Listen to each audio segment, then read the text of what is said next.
कैसे हैं आप सभी लोग। स्वागत है आप लोगों का परफेक्ट वर्ल्ड के एक नए नोवल एक्सप्लेनेशन वीडियो में। तो दोस्तों, ये एपिसोड पिछले एपिसोड से भी ज़्यादा शानदार होने वाला है। अगर आप लोगों ने अब तक पिछला एपिसोड नहीं देखा है तो वेट क्या कर रहे हो यार, जल्दी से जाकर पिछला एपिसोड देख कर आओ, तभी ये एपिसोड आप लोगों को समझ आएगा। और दोस्तों, अगर मुझसे कोई गलतियाँ हो रही हैं तो बताओ यार, और थोड़ा लाइक सब्सक्राइब भी किया कर दो भाई। बस 3 सब्सक्राइबर्स बचे हुए हैं, फिर उसके बाद आएगा 1 घंटे का महा एपिसोड दोनों नॉवेल्स का ही। और हो सके तो हम लोग एक बोनस एपिसोड 30 मिनट प्लस का ही ले आएंगे। और साथ ही मैं पोल डालकर आप लोगों से पूछूंगा कि किस का एपिसोड आपको चाहिए एक्स्ट्रा। तो चलिए इस एपिसोड को शुरू करते हैं। जैसे ही लॉन्ग लाइफ वॉर हेल्बर्ट बैटलफील्ड में अपीयर होती है, किलिंग इंटेंट पूरे स्टेलर रिवर में फैल उठती है। इमॉर्टल मिस्ट हेवनली डोम को कवर कर लेती है और सिर्फ एक मोमेंट में ग्रेट कॉस्मोस फट जाता है। यह कोई नॉर्मल वेपन नहीं था, यह ट्रू इमॉर्टल डाउट वेपन था। नॉट गुड, प्योर डिस्ट्रक्शन था ये। जैसे ही हेल्बर्ट मूव करती है, कई लोगों के चेहरे डेथली पेल पड़ जाते हैं। सब के दिमाग में सिर्फ एक ही सवाल था, इस अटैक को कैसे रोके। और जवाब भी सबको पता था, इसे रोकना इम्पॉसिबल है। इमॉर्टल एंशिएंट एरा में भी इमॉर्टल वेपन्स बहुत ही कम थे। हर ट्रू इमॉर्टल के पास अपनी मैचिंग इमॉर्टल वेपन नहीं होती थी।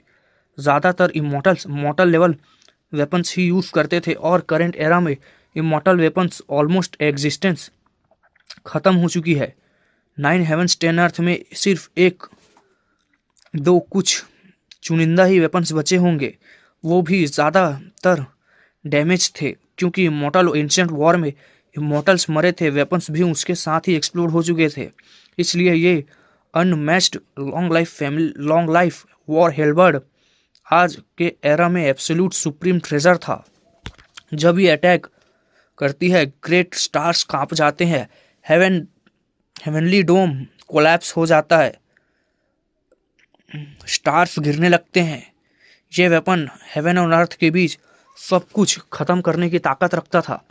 तब हेवनली डैटी इंस्टीट्यूट के एल्डर चिल्लाता है, एक्टिवेट कर दो फॉर्मेशन को। ये कोई नॉर्मल जगह नहीं थी, ये एकेडमी एंशिएंट मॉन्स्टर्स से मिलकर बनाई गई थी, जिसे नॉर्मली कोई अटैक करने की हिम्मत भी नहीं कर पाता था। लेकिन आज डिजास्टर आ चुका था। ग्राउंड के नीचे छुपी एंशिएंट फॉर्मेशन चमकते हुए एक्टिवेट होती है। डैमेज होने के बाद भी ये इमॉर्टल दाव फॉर्मेशन के जैसा ही एक हिस्सा था। फॉर्मेशन एक्टिवेट होते ही स्टार्स रिवर्स स्टेलर स्क्रीन हेल्बर्ट के सामने खड़ी हो जाते हैं। हेल्बर्ट ऊपर से क्रैक की आवाज के साथ गिरती है। कैओटिक एनर्जी पूरी तरह से फैल जाती है। हेवन एंड अर्थ 2 हिस्सों में कट जाते हैं। सिर्फ देखने से ही लोगों की रूह तक कांप उठती है। हजारों लाखों किलोमीटर के लोग खड़े नहीं रह पाते, जमीन पर गिरने लगते हैं। वांगर की आवाज गूंजती है, मेरे बेटे को मारने की हिम्मत की है, तुम सब उसके साथ आज कब्र में जाओगे। उसकी आवाज में एक्सट्रीम कोल्डनेस और रूथनेस थी।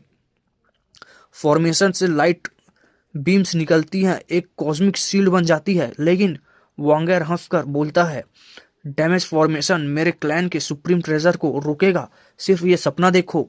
बैंग की आवाज के साथ हेल्बर्ट यूनिवर्स को चीरते हुए प्राइमर कोएल्स को काट देती है।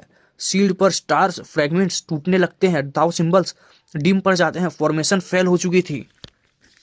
फॉर्मेशन एक लास्ट एफर्ट करती है। दाव सिंबल्स मिलकर एक मिस्टीरियस शील्ड बना देते हैं। ये शील्ड कॉस्मोस जैसे पैटर्न से भरा हुआ था। अगर ये कंप्लीट होता, ये मेटल वेपन को भी रोक सकता था। लेकिन बैंग की आवाज के साथ हेल्बर्ट शील्ड पर गिरती है, पूरा 9 हेवंस कांप जाता है। एंशिएंट फैमिलीज तक शॉक में थी। लेकिन शील्ड भी टूट जाता है। हेल्बर्ट अनस्टॉपेबल रहती है। एक बात सबने नोटिस की थी, हेल्बर्ट थोड़ा पीछे धकेल दिया गया था। डैमेज फॉर्मेशन ने कंप्लीट डिस्ट्रक्शन रोक लिया था, वरना पूरा लैंड डिस्ट्रॉय हो चुका होता। वांगर ठंडी हंसी के साथ हंसता है और कहता है, अगला अटैक कैसे रोकोगे। वो हेल्बर्ट फिर से उठाता है। इमॉर्टल मिस्ट कैओटिक लाइट चारों तरफ फैल जाती है और सीधे हेवनली डैटी इंस्टीट्यूट के इरेज करने के इरादे से हमला करता है। वांगर बोलता है, हुआंग को मरने नहीं दूंगा, उसे जिंदा ही तड़पाऊंगा। उसका ग्रे व्हाइट बाल हवा में उड़ता है। वो पूरा फिगर टेरिफाइंग इमॉर्टल डेमन जैसा लग रहा था। फॉर्मेशन को हेवन एंड अर्थ एसेंस चाहिए था, जो पहले ही उसे यूज कर चुकी थी। सब लोग सोचने लगते हैं क्या एकेडमी सच में खत्म होने वाली है। कॉपर पैलेस के सामने see how little ant 5 old soldiers खड़े थे। सी हाउ बोलता है, सीनियर प्लीज कुछ कीजिए, और देता है इवन लास्टिंग स्वॉर्ड कोर को अपने हाथों से।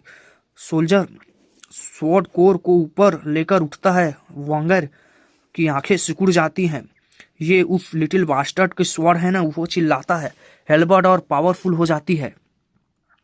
बैंग की आवाज के साथ स्वॉर्ड कोर से लाइट रेन गिरने लगती है। स्वॉर्ड के अंदर एक ह्यूमन फिगर दिखाई देती है। सीन इंसेंटली शॉकिंग हो जाता है। बैंग की आवाज के साथ कोर और हेलबर्ट कोलाइड करते हैं। लाइटनिंग जैसे स्पार्क्स निकलती हैं, वॉइड तक फट जाती है। Suddenly founder immortal decree appear होता है। सील करके एक आवाज आती है और स्वॉर्ड कोर रेस्ट्रिक्ट हो जाता है। सब समझ जाते हैं वॉन्ग फुली इमॉर्टल वेपन्स उड़ाना चाहती है। ओल्ड मॉन्स्टर्स बोलते हैं, फाउंडर के डिक्री भी ले आए। डिक्री मतलब यार वो कोई होता है ना, जैसे मतलब एक साइन वाइन करते हैं, वैसा वाला है मतलब। और तभी सियाओ कामली बोलता है, मेरी चीज इतनी आसानी से चुराई नहीं जा सकती। ओल्ड सोल्जर्स भी बोलता है, एक वॉरियर अपना वेपन नहीं छीनने देता। हेवनली हेवनली हॉन्ट एंड चिल्लाकर बोलता है, तुम्हें लगता है कि हम खाली हाथ आए हैं? ओल्ड सोल्जर जोर से चिल्लाता है, ओरिजिन फोर्स कुलड्रोन कलेक्ट करो। ये सुनते ही वांगा का चेहरा पीला पड़ जाता है। ये वांग फैमिली का सबसे बड़ा नाइटमेयर था। वांग फायर चिल्लाता है, रुको। उसके चेहरे में रियल फियर था। जैसे ही ओरिजिन फोर्स कुलड्रोन का वॉटेक्स नीचे से ऊपर उठने लगता है, वांगर जोर से चिल्लाता है, स्टॉप। इस बार उसकी आवाज में एरोगेंस नहीं, प्योर फेयर था, क्योंकि लॉन्ग लाइफ वॉर हेलबर्ट जो उसके हाथ में थी कांप रही थी, उसके कंट्रोल से निकलने की कोशिश कर रही थी। इस मोमेंट पर वांगेर को एहसास हो गया, अगर ये वेपन चला गया तो मैं वांग फैमिली का सबसे बड़ा सीनियर ब्लड बन जाऊंगा। यह सोचते ही उसका दिल दहल उठा। यह हेलबर्ट वांगेर के ग्रैंडफादर का एक ट्रू इमॉर्टल वेपन था।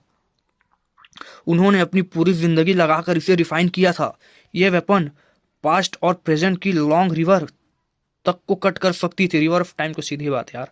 अनमैच्ड इमॉर्टल दाउ फॉर्मेशन बने हुआ था, लेकिन आज ये ही वेपन इम्प्रिजन होने वाला था। नीचे से एक वॉटेक्स ऊपर उठता है। अंदर काउंटलेस स्टार्स घूम रहे थे। जैसे ही स्टेलर डोमेन बन जाता है और ये वॉटेक्स लॉन्ग लाइफ हेलबर्ट को स्वेलो करना चाहता था। बैंग की आवाज के साथ हेलबर्ट चमक उठती है। Immortal mist auspicious light sky killing intent erupt होता है। वांगर अपनी सारी पावर लगा देता है डिवोरिंग फोर्स को रेजिस्ट करने के लिए। बैंग की आवाज के साथ स्काई तक कांप जाता है। हेवन एंड अर्थ रेजोनेट करने लगते हैं। तब जमीन के नीचे से एक चैंटिंग की आवाज आती है, जैसे golden heavenly horned and great दाव को कॉम्प्रिहेंड कर रहा हो, जो पूरे हेवन एंड अर्थ को अफेक्ट कर रहा हो। वांगर गुस्से में चिल्लाता है, निकल जाओ यहां से। उसके लिए यह वेपन खोना मतलब वांग फैमिली के इतिहास में सबसे बड़ा ट्रेटर बन जाना। हेलबर्ड पर इमॉर्टल पैटर्न थ्रू इमॉर्टल इनकार्विंग्स सब फुल्ली रिवाइव होने लगते हैं। लगता है ऐसा मानो हेलबर्ड वॉर्टेक्स से फ्री हो जाएगी। बैंग की आवाज के साथ एक जाइंट बीस्ट जैसे रोर के साथ प्राइमर कोयोस मिस्ट के बीच से एक कुलड्रोन की शैडो दिखती है। ओरिजिन फोर्स कुलड्रोन, हेवनली हॉन्ड एंट का सुप्रीम वेपन। जैसे ही ये इमॉर्टल एंशिएंट एरा में यह वेपन जनरेशन डिस्ट्रॉय कर देता था। इसके सामने स्टार्स, सन, मून, माउंटेन्स, रिवर्स सब इरेस हो जाते थे। इसका मटेरियल प्राइमर कोयोस सी से निकला था। इम्प्रेसिबल फॉर 10,000 एरर्स और एंडलेस रिफाइनमेंट के बाद कंप्लीटली अनमैच्ड बन चुका था। सी हाउ इमोशनली हिल जाता है। वो पहले अंडरग्राउंड इमॉर्टल मैनर जा चुका था। उस वक्त ओरिजिन फोर्स कुलड्रोन का सिर्फ एक प्रोजेक्शन था और उस पूरे ग्रुप में सिर्फ सी हाउ इसे उठा पाया था। ये प्रूव करता था वेपन्स का वेट ही हेवन अर्थ कोलैप्स करने जैसा था। ओल्ड सोल्जर्स रोर करते हैं। ओरिजिन फोर्स कुलड्रोन की पावर बोरो करके वांग फैमिली की इमॉर्टल आर्टिफैक्ट को सीज करने की कोशिश कर रहे थे। बैंग बैंग की आवाज के साथ हेल्डबर्ड अभी भी फ्री हुई थी। अभी अभी फ्री हुई थी, फिर से खींच ली जाती है। वांगर शौक से चिल्लाता है, इम्पॉसिबल, मेरी वांग फैमिली का हेल्बर्ड किसी के कम नहीं है, ये कुल्ट्रोन कैसे सप्रेस कर सकता है इसे। सी हाउ कामली कहता है, तुमने ये नहीं देखा कि ये जगह क्या है? हेवनली डायटी इंस्टीट्यूट के नीचे क्या छुपा है? क्योंकि heavenly horned and great one का रिमेंस मौजूद था हेवनली डायटी इंस्टीट्यूट के अंदर, जो कुल्ट्रोन को और भी पावरफुल बना रहा था। बैंक की आवाज के साथ ओल्ड सोल्जर ओवरलास्टिंग शॉर्ट कोर से हेलबर्ट पर सीधे स्ट्राइक करता है। वेपन सीज होने लगता है। वांगर का चेहरा पीला पड़ जाता है। वो पैनिक करते हुए चिल्लाता है, बचाओ, कोई एक्शन लो। और तब वॉरशिप से वांग फैमिली के 3 और ड्रैगन्स निकलते हैं और टोटल 5 ड्रैगन्स और ऑफ वांग फैमिली यहाँ आ चुकी थी। सभी मैजिकल डिग्री फुल फोर्स से निकालते हैं। फ्रैगमेंट्स ब्लेड की तरह स्काई को चीरने लगते हैं। वांग दा के हाथ में फाउंडर का क्रैक्ड इमोर्टल डिग्री था, यानी कि आदेश। यार समझा करो, डिग्री लिखा है यार, अब 12 वर्ष क्या ट्रांसलेट करो, ठीक है। इवन डैमेज होने के बाद भी स्वॉर्ड कोर को रोक सकता था।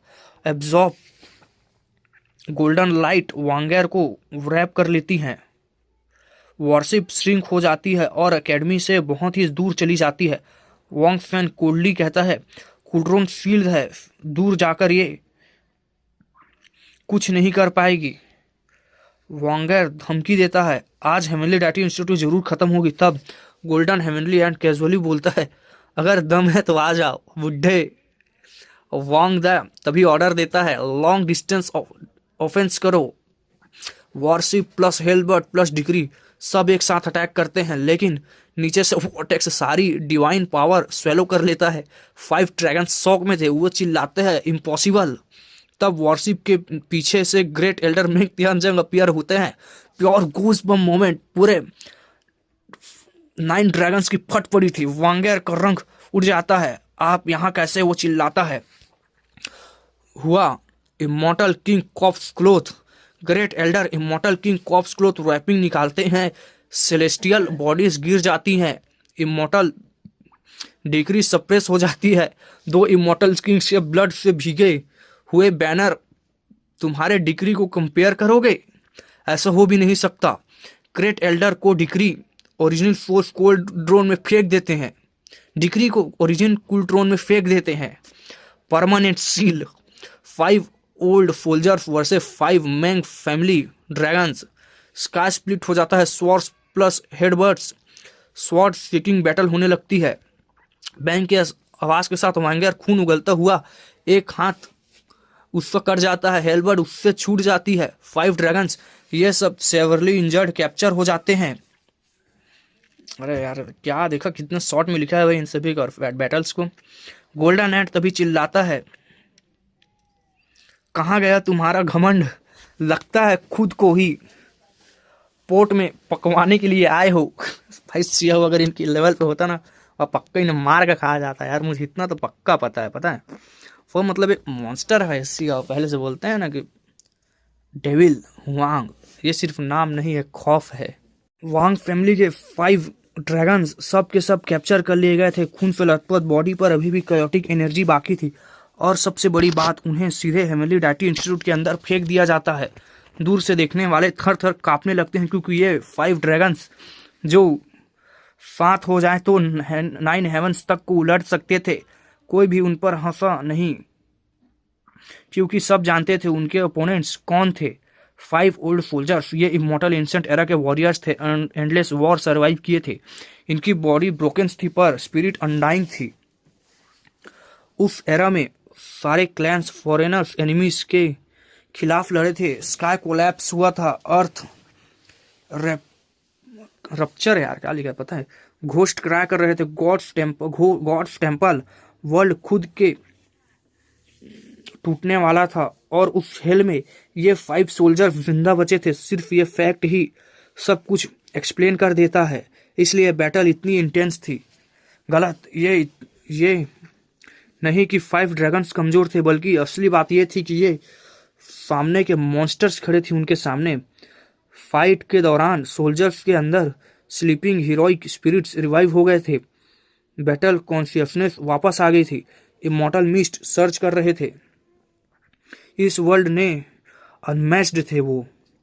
गोल्डन एंड मजाक करते हुए कहता है। वांगदा गुस्से में बोलता है लिटिल बास्टर्ड, और हाथ उठाकर पाम स्ट्राइक मारता है। अगर वो लग जाता गोल्डन एंड का खेल वही खत्म हो जाता। बैंग की आवाज से पीछे से black metal war spear rod की तरह घूम कर आता है और वांगदा के बैक पर लगता है। वो खून उगल पड़ता है। वॉर स्पीयर दोबारा आता है, सीधे बॉडी के ऊपर जमीन पर नील कर देता है। खून हर तरफ से बह रहा था। वांगदा कर्राह रहा था, पूरी बॉडी कांप रही थी। पर एक बात क्लियर थी, सोल डिस्ट्रॉइंग स्पीयर को भी इंड्योर कर रहा था। यह होती है 5 ड्रैगन्स की असली पावर। सी हाउ कामली कहता है, आप अभी हेवनली डाइटी इंस्टीट्यूट को वाइप आउट करना चाहते हो? वांगा सी हाउ को गुस्से में घूरते हुए देखता है। कैओटिक लाइट बीम निकलती है, वर्ल्ड के पियर्स करते हुए सी हाउ को किल करना चाहती थी। स्नो वाइट ग्रेट हेलबर्ड बीम्स को स्कैटर्ड कर देते हैं और बैंग के आवाज के साथ ओल्ड सोल्जर हेलबर्ड से वांगर को शोल्डर को बीच से ही काट देता है। बॉडी 2 पार्ट्स में स्प्लिट हो चुकी थी। वांगर जमीन पर गिर पड़ता है। आंखों में मैडनेस थी, क्योंकि उसका एल्डेस्ट सन वांगजेन यही मारा गया था, इसलिए वो आर्मी इमॉर्टल ट्रेजर लेकर आया था। पर फिर भी सब कैप्चर हो गए। काओ यूसैंग बोलता है, अभी भी गलत रास्ते पर चलना चाहते हो? ये सीन अभी भी अनइमेजिनेबल था। वांग फैमिली का ड्रैगन्स सब प्रिजनर्स बन चुके थे। वांगदा घूम कर चिल्लाता है, फाउंडर प्लीज वापस आइए, हमें सप्रेस कर रहे हैं ये डेमन्स। बैंक की आवाज के साथ अंडरग्राउंड डिवाइन रेडियंट से एक्सप्लोड होने लगते हैं। फाउंडर डिग्री क्रिएट करता है, अर्थ घूमने लगता है, स्काई कोलैप्स हो जाते हैं, लगता है यूनिवर्स ही टूट जाएगा। पर ओरिजिन फोर्स कुलड्रोन शेक होता है, सन मून डिवोर करता है और डिक्री को इंस्टेंट सप्रेस कर देता है। स्टार्स प्राइमल केओस में घूमने लगते हैं। डिक्री कंप्लीटली इमोबिलाइज्ड हो जाती है। वांगर आधा कटा हुआ खून जमीन पर पड़ा था, फिर भी चैंट करता हुआ war halberd fully revive and kill all enemies कहता है। बैंग बैंग की आवाज के साथ हेलबर्ट वाइब्रेट करते हुए स्काई टीयर हो जाता है। र्यूमर के मुताबिक फुल रिवाइव होने पर स्टार्स तक कोलैप्स हो जाते हैं। ग्रेट एल्डर आगे बढ़ते हैं। Iron blood banner 2 immortal Kings के ब्लड से भीगा हुआ हेलबर्ट को रैप कर लेता है। रेबिलियन काम हो जाता है। ग्रेट एल्डर बोलते हैं, इमॉर्टल किंग्स से ब्लड से भीगा हुआ हेलबर्ट इमॉर्टल किंग के ब्लड से भीगा हुआ हेलबर्ट से कंपेयर ही नहीं किया जा सकता था। वांगर गुस्से में चिल्लाता है, मिंग तियांगजेन तुम बहुत ही ज्यादा बुली कर रहे हो हमें। वांग फैन बोलता है, मेरे फादर अभी जिंदा है। वांग सी थ्रेट देता है, वांग नाइस ऑलरेडी पीक पर पहुंच चुके हैं। र्यूमर्स थे कि वांग 9 इमॉर्टल वांग के लेवल तक फ्यूचर का एब्सोल्यूट टेरर था।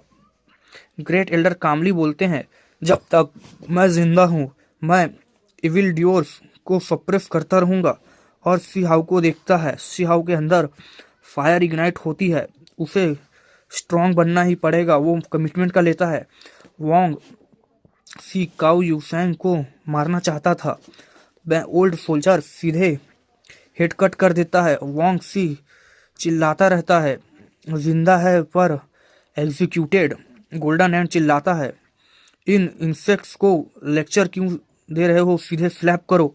और बैंग बैंग के साथ 5 ड्रैगन्स के फेसेस पर जोर से थप्पड़ पड़ते हैं। साउंड कई किलोमीटर तक सुनाई दे रहे थे। सारे क्लैंस स्पीचलेस हो जाते हैं। वांग फैमिली के ड्रैगन्स जमीन पर पड़े थे, faces slapped, legends completely centred हो चुके थे। सब एक थोड़े नए तरीके से एक्सप्लेन करते हैं यार, ये थोड़ा बोरिंग हो जा रहा है, नहीं बहुत सारे सीन्स कट हो रहे हैं, मज़ा नहीं आ रहा।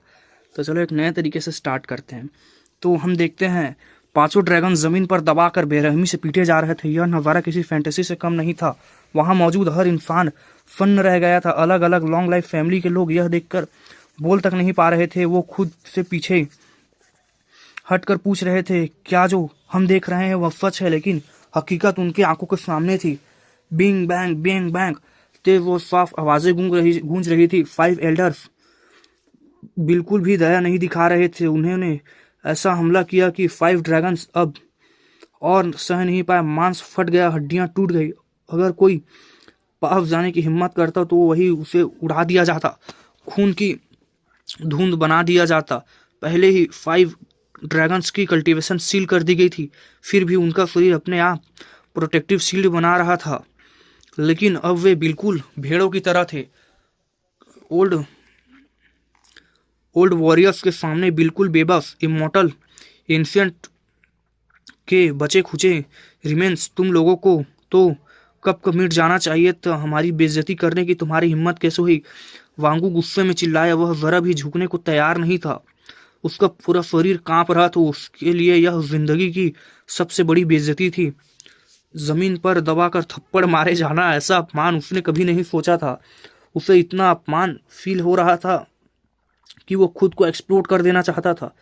एक ओल्ड सोल्जर का हाथ गिरा, उंगलियों के बीच ब्लेड लाइट चमकी और वोंग दू का सर गर्दन से अलग हो गया। फिर एक उंगली उसके फोरहेड के बीच आकर रुक गई। उसकी जान लेने ही वाली थी। किसी ने चिल्लाया, रुको, उसे मत मारो। वोंग सी डर के मारे चिल्लाया। अब वह सच में घबरा गया था। वो समझ गया था कि ये ओल्ड वॉरियर्स बिल्कुल भी मर्सी नहीं दिखाने वाले। लॉन्ग लाइफ फैमिली भी इनके लिए कुछ नहीं थी। अब भी अकड़ दिखा रहे हो? अब भी लोगों को लात मारने की हिम्मत है? गोल्डन एंड चिल्लाया। चारों तरफ सन्नाटा छा गया। 5 ड्रैगन्स लगभग मर चुके थे। यह डिसरिस्पेक्ट मौत से भी ज्यादा भयानक थी। बस अब रुक जाओ, ग्रेट एंडल त्यारजंग ने कहा। वॉरियर्स को रोक दिया, यह कहते हुए ही, यही छोड़ दे, ये तो बाद में बदला लेने जरूर आएंगे। ग्रेट लिटिल एंट ने ताना मारा। ग्रेट एल्डर ने पहले कहा, ये लोग नॉर्मल नहीं है, इन्हें ऐसे ही मारा नहीं जा सकता। मैं त्यानजंग, अब मेडिटेशन करने का क्या फायदा? जो करना है कर लो। वोंगेर गुस्से में चिल्लाया। बैंक की आवाज के साथ ग्रेट एल्डर ने एक लात मारी। वांग सन उड़ता हुआ, उसका शरीर दसियों हजार हड्डियां टूट चुकी थी। तुम लोगों को इमोर्टल वांग ने ठीक से डिसिप्लिन नहीं किया है। अगर जरूरत पड़ी तो मैं खुद तुम्हें सिखाऊंगा। ग्रेट एल्डर ने ठंडे लहजे में ये कहा। तो फिर क्या चाहते हो? वांगसम ने घूरते हुए पूछा। तुम 5 डेसलोट बॉर्डर में भेजे जाओगे एनिमीज को मारने के लिए? यह सुनते ही वांग फैमिली के 5 ड्रैगन से सन्न रह गए। देखने वालों को भी समझ आ गया यह डेथ सेंटेंस जैसा ही था। डेसोलेट बॉर्डर मतलब लौटने की उम्मीद लगभग 0%। जैसे कि हमें मरने को भेज रहे हो। यह फैसला सारे क्लैंस का होना चाहिए। वांगडा और वांगएर चिल्लाए। चुपचाप। ग्रेट एल्डर ने फिर लात मारी। बाकी क्लैंस जान की बाजी लगा रहे हैं। वांग फैमिली में अब तक कोई नहीं भेजा, अब तुम लोग जाओगे। वांग फिर से ठंडे लहजे में कहा। लेकिन तुम्हारी यही रवैया दिखता है कि शायद तुमने सच में हमारे वर्ल्ड्स के साथ गद्दारी कर लिया है। गोल्डन लिटिल एंड फिर चिल्लाया। एल्डर, ये नाटक कर रहे हैं, इन्हें जान से मार दो। हम इमोर्टल वैंग से बात करना चाहते हैं। 5 ड्रैगन्स तड़पने लगे। फैसला हो चुका था। वांग फैमिली के वॉरशिप डेसोलेट बॉर्डर जाएगा। ग्रेट एल्डर ने लास्ट ऑर्डर दिया था। लोगों को आंख भरनी पड़ गई। अब कुछ बदला नहीं जा सकता। तभी अचानक इमोर्टल म्यूजिक गूंज उठा। कई गोल्डन लाइट फैली। एक गोल्डन पाथ उतरा। यूयू हेवन की गोल्ड फैमिली किसी ने पहचान लिया। एक एंशिएंट एम्परर वॉर कैरियट उतरा। उसमें बैठी थी जिन ताइजून, गोल्डन फैमिली की सुप्रीम एंसेस्टर। उनकी ताकत इतनी टेरिफाइंग थी कि अगर ब्लड ऑरा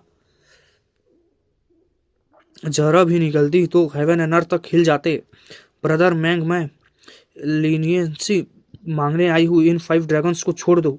जिन ताइजू ने सीधे कहा। मैंग तियानजे बस तो शब्द बोले, मैं मना करता हूँ। अब डिसेंडेंट्स के बारे में सोचो। जिन तियान ने इशारा किया। क्या मुझे धमका रही हो? ग्रेट एल्डर की ठंडी आवाज आई। मेरे डिसेंडेंट्स डेसोलेट बॉर्डर में हैं, अमर हैं। अगर मर रहे हैं तो वही सही अंत होगा। उसकी आवाज आई। मेरे पूरा मैदान सन्न रह गया। अब लोग ग्रेट एल्डर के लिए और भी ग्रेटफुल हो गए थे। तभी कोई लॉन्ग लिव फैमिली से आगे आया। हम ब्रदर मैंग को सपोर्ट करते हैं कहते हुए जिन ताई जियान ने आखिरकार सिर हिलाया। ठीक है। तब हेवन में एक ब्लैक गेट खुला। ये कुछ नालायक बच्चे ब्रदर मैंग को सजा दे रहे हैं। नहीं, ब्रदर मैंग इन्हें सजा दे रहे हैं, लेकिन वांग फैमिली भी 1 लाख इलाइट सोल्जर्स भेजेगी। यह आवाज थी इमॉर्टल वैंग की। और इमॉर्टल वैंग की ये वॉइस सुनकर सब सन्न रह गए। अंदर ही अंदर सब शौक थे। किसी ने भी उम्मीद नहीं थी कि ऐसा फैसला लिया जाएगा। वह स्पेशियल गेट बेहद विशाल था, जैसे किसी बहुत बड़े इमॉर्टल माउंटेन से बना हो। वह आसमान और धरती के बीच खड़ा था, पूरे यूनिवर्स को थामे हुए। एक ऐसे रियलम क्रॉसिंग डिवाइन गेट जो वर्ल्ड को बीच से चीरता हुआ खड़ा हो। एक के बाद एक सोल्जर्स की कई सारी टुकड़ियां बाहर निकली। हर सोल्जर के शरीर में जबरदस्त ब्लड एनर्जी उमड़ रही थी। चारों तरफ स्पिरिचुअल एसेंस घूम रहा था। इन सबकी डिवाइन पावर आपस में मिलकर ऐसे लग रहे थे जैसे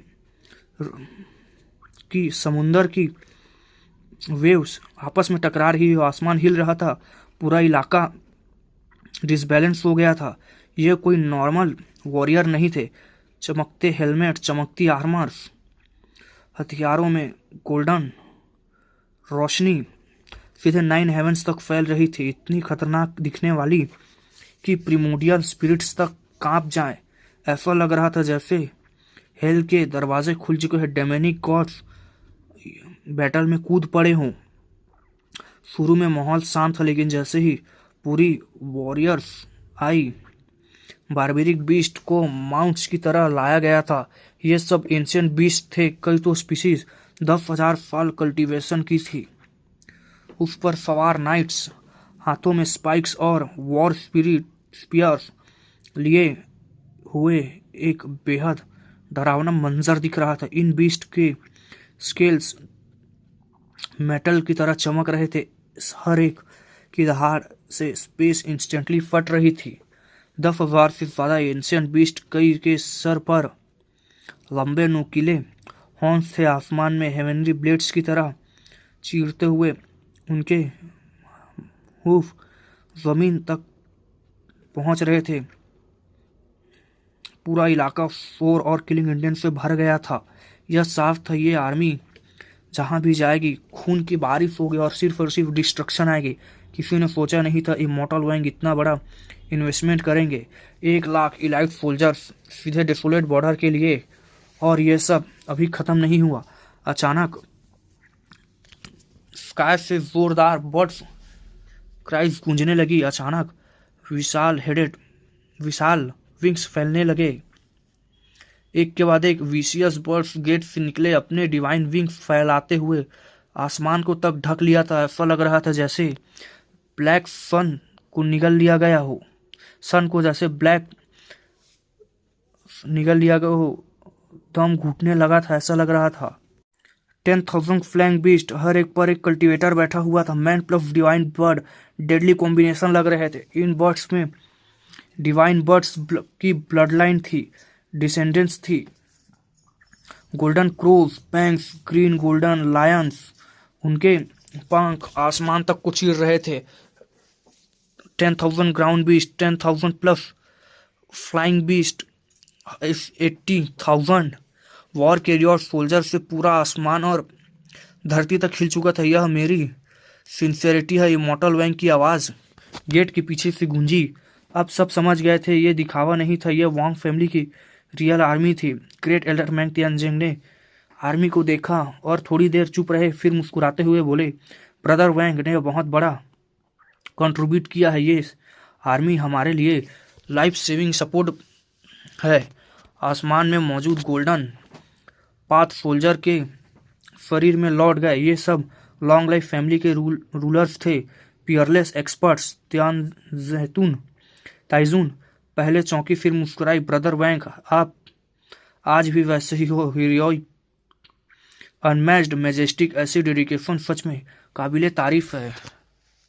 किल 1,00,000 सोल्जर्स के एक साथ गूंजी आवाज आसमान तक फट रही थी। धरती कांप गई। आसमान के एबिस जैसी दरारें फैल चुकी थी। ये वांग फैमिली की आर्मी की असली पावर थी। हर एक सोल्जर एक्स्ट्रा ऑर्डिनरी था। अगर सारे क्लैंस ऐसे ही हो तो डेसोलेट बॉर्डर कभी नहीं टूटेगा। एक लॉन्ग लाइफ फैमिली के ओल्ड मॉन्स्टर बोला। हेवनली डायटी इंस्टीट्यूट में 5 ड्रैगन्स में से एक बोला, फादर, हमने आपको शर्मिंदा किया। उन्होंने न रोया न शिकायत की। इन टोन ने सबको अनईजी फील करा दिया। इडियट्स, इमोर्टल वैंग ने कहा। अब डेसोलेट बॉर्डर में एनिमीज का ब्लड बहाव, इसी से अपने गुनाहों को धोना। 5 ड्रैगन समझ गए, ये 1,00,000 आर्मीज उन्हें बचाने के लिए नहीं बल्कि उन्हें कमांड में दिए गए हैं। सबके सिर झुक गए। ये आर्मी तुम 5 को दी जाती है, इमोर्टल वैंग ने कहा। बेवकूफ़ी मत करना, ग्लोरी और ब्लड के साथ साथ चलते हैं, समझे। 5 ड्रैगन्स की आंखें में गहराई आ गई।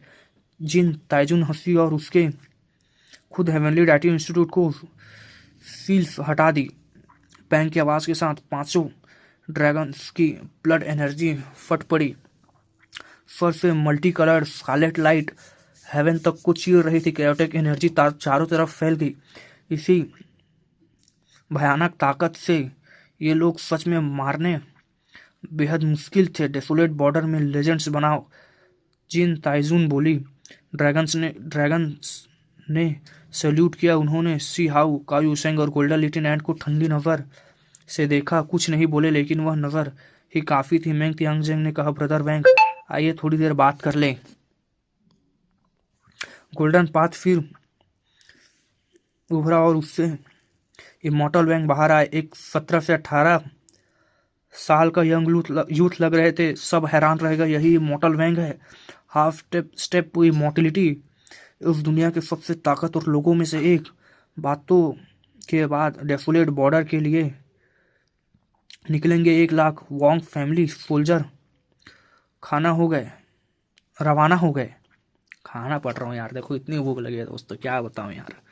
दुनिया फिर से लाइफ एंड डेथ फेज में एंटर कर चुकी थी। उसी दिन सी हाउ के कानों में एक आवाज़ गूंजी, क्या तुम लेजेंड्स बनना चाहते हो तो ब्लड और फायर से गुजरना होगा। डेसोलेट बॉर्डर सिर्फ बैटलफील्ड नहीं, डेस्टिनी का प्लेस है। जो हिम्मत करेगा वही इमोर्टल बनेगा। बताओ कौन जाने की हिम्मत करता है। यह आवाज़ सुनकर खून उबल उठा और सी हाउ अचानक खड़ा हो गया और रीजन की आखिरी छोर तक की तरफ देखने लगा। उसी समय हर रीजन के सबसे बेहतरीन जीनियसेस को बुलाया गया। उनसे पूछा गया, क्या वे ब्लड और फ्लेम्स में तैरकर वर्ल्ड में राइज करना चाहते हैं। एल्डर्स, तुम सब के पास ज़्यादा टाइम नहीं है, कहा। किसी को नहीं पता हेवन और अर्थ के गेट कब खुलेंगे। जिस दिन फॉरेन साइड के आयरन होप्स क्रॉस कर गए उस दिन सब कुछ खत्म हो जाएगा। लिटिल हेवनली एंट उछल पड़ा। सी हाउ से भी ज़्यादा एक्साइटेड होकर बोला, चलो जाकर देखते हैं। मैं काफ़ी टाइम से डेसोलेट बॉर्डर जाना चाहता था। वही जगह है जहाँ मेरे ओल्ड मैन ने फाइट की थी। मैं वहाँ जाकर दाव अचीवमेंट करना चाहता हूँ। इसी समय लॉन्ग लाइफ फैमिलीज के ओल्ड एंसेस्टर्स, जिनमें से कुछ क्लैन रूलर्स भी थे जो प्राइमर केओस में स्टोन स्टैचूज की तरह बैठे हुए थे, उन्होंने अपनी आंखें खोल ली। एंसेस्टर्स, क्लैंस के बच्चों को खुद डिसाइड करने दो, कहा। छोटे क्लैन हो या लाइफ लॉन्ग फैमिलीज जिनके पास भी टॉप लेवल जीनियसेस थे, सबको मैसेज पहुंचा दिया गया। इस दुनिया के मूव करने का वक्त आ चुका है। सीक्रेट एकेडमी हो या इमोर्टल एकेडमी हो, चाहे फिर हेवनली डायटी इंस्टीट्यूट, इन सब की फाउंडिंग के समय एक्सेस्ट्री क्या लिखा है यार, एक मिनट ना मुझको पढ़ने दो। इंसेंट्रिक्स मदद कर रहे थे, समझ नहीं आ रहा यार, कोई पावरफुल पर्सन मदद कर रहे थे, ठीक है। इनकी स्ट्रेंथ बहुत ही ज़्यादा थी लेकिन क्वांटिटी बहुत ही कम, लेकिन पावर इमेजिनेबल थी। असल में यह इमॉर्टल एकेडमी, सेक्रेट एकेडमी और हेवनली डायटी इंस्टीट्यूट के गेस्ट एल्डर जैसे ही थे।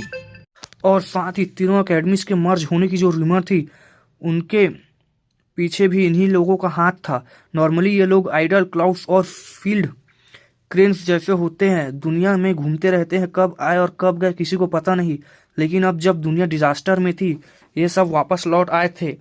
आपस में डिस्कशन करने के बाद उन्होंने डिसाइड किया था पहले यंग जनरेशन को ट्रेन करेंगे, उसके बाद खुद डेसोलेट बॉर्डर बैटलफील्ड में जाएंगे। इसी वजह से 9 हेवन 10 अर्थ के सबसे फेमस जीनियसेस को उसी दिन समन कर लिया गया।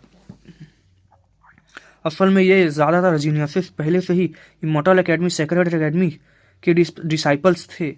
यही सबसे पावरफुल ग्रुप ऑफ यंगस्टर्स था। इस बार बस रेंज थोड़ी बढ़ाई गई थी। समवन फाइंड तीन एकेडमीज के मर्ज सच में होने वाला है क्या? उसी दिन बहुत सारे यंगस्टर्स कॉल रिसीव करके निकल पड़े। यार कॉल रिसीव करके क्या लिखा है राइटर, कॉल, वाह क्या बात है, सीधे टेलीफोन से वीडियो कॉल करेंगे तुमको, ठीक है।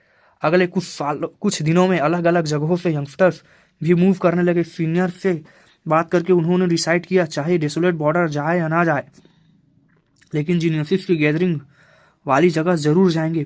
पूरे 9 हेवंस 10 अर्थ के जीनियसेस इकट्ठा होने लगे। ओल्ड मॉन्स्टर्स, एल्डर, अगर तुम डेसोलेट बॉर्डर नहीं भी जाते हो तो कोई बात नहीं, हम तुम्हें पूरी सिंसियरिटी से सिखाएंगे। जो जाना चाहे वो जा सकता है, जो रिस्क नहीं लेना चाहता वो अपने क्लैन वापस जा सकता है। यह जगह एक दाउलैंड थी। टेरेन मेजेस्टिक और पर्पल स्मोक स्पाइरल्स में उठ रही थी। ये अंडरग्राउंड एंसेस्ट्रल वेन्स की स्पिरिचुअल एसेंस थी। सी हाउ भी आया जगह देखकर थोड़ा इमोशनल हो गया। ये सील्ड इमॉर्टल अर्थ थी। अंडरग्राउंड ग्रेट नेचुरल लक छुपा हुआ जो इमॉर्टल एंशिएंट से बचा हुआ था, लेकिन इसे कभी पूरी तरह एग्जीक्यूटिव नहीं किया गया। सिर्फ यंग जनरेशन को कल्टिवेट, नर्चर करने के लिए यूज किया गया था। ये जगह इमेरिसिबल हेवन में थी, लेकिन हेवनली डायटी इंस्टीट्यूट का हिस्सा थी। न सेक्रेट एकेडमी और न इमॉर्टल एकेडमी। एंशिएंट केव्स में से एल्डर्स टाइम बहुत कम है कहते हैं। इमॉर्टल एंशिएंट के वेव्स को क्लीन और प्रिपेयर करने का टाइम आ गया है। एल्डर कंटिन्यू करते हैं, ये इमॉर्टल एंशिएंट का एंसेस्ट्रल वेन है। चाहे ज़्यादा डैमेज हो चुका हो, लेकिन जो इमॉर्टल मिस्ट निकल रही है वो तुम सबको कल्टीवेशन के लिए काफ़ी है। पर्पल मिस्ट क्लिप्स के आसमान आसपास फैल रही थी। कई एल्डर्स वही बैठ के सबको एक्सप्लेन कर रहे थे। ओरिजिनल प्लान था तीनों एकेडमीज मर्ज करके एक इमॉर्टल किंग केव चूज किया जाए, लेकिन सब पावरफुल लोग डेसोलेट बॉर्डर फाइट करने के लिए जा चुके थे। इसलिए एसेस्ट्रिक्स ने बड़ा प्रोजेक्ट नहीं किया, सीधे एंशिएंट एंसेस्ट्रल वेन का सील को खोल दिया और जगह को अल्टीमेट कल्टीवेशन ग्राउंड बना दिया। एल्डर्स कहते हैं जो लोग डेसोलेट बॉर्डर जाना चाहते हैं उनके पास सिर्फ 1 साल का टाइम होगा। एल्डर आगे बढ़ते हुए कहते हैं इस 1 साल में हम तुम्हें एनिमी के मेथड्स, उनके एडवांटेजेस, उनकी डर्टी टैक्टिक्स और पावरफुल स्क्रिप्चर्स सिखाएंगे। हम पूरी कोशिश करेंगे कि तुम फास्ट ग्रो कर सको। इस 1 साल में 9 हेवंस के ये सब जीनियसेस यही कल्टीवेट करेंगे, चाहे वो बैटलफील्ड जाए या ना जाए। एल्डर कहते हैं एनिमी को समझना, एंशिएंट वॉरियर्स के कॉम्बैट एक्सपीरियंस सुनना, ये सब तुम्हें सीखना होगा।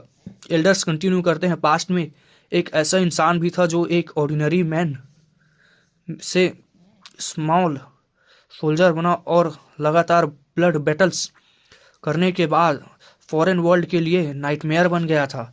एल्डर्स बुक से सीखी डिवाइन एबिलिटीज हमेशा शैलो होती हैं। लाइफ और डेथ के बैप्टिज्म ही फास्टेस्ट ट्रांसफॉर्मेशन देता है। हम चाहते हैं कि जनरेशन का सबसे पावरफुल बींग तुम लोगों में से ही निकले।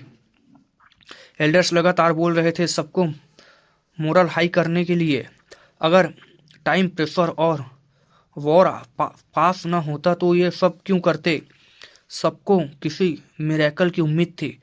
जब कोई जो ब्लड और फ्लेम्स में हेवेंस को डिफाई कर देता है, कर दे।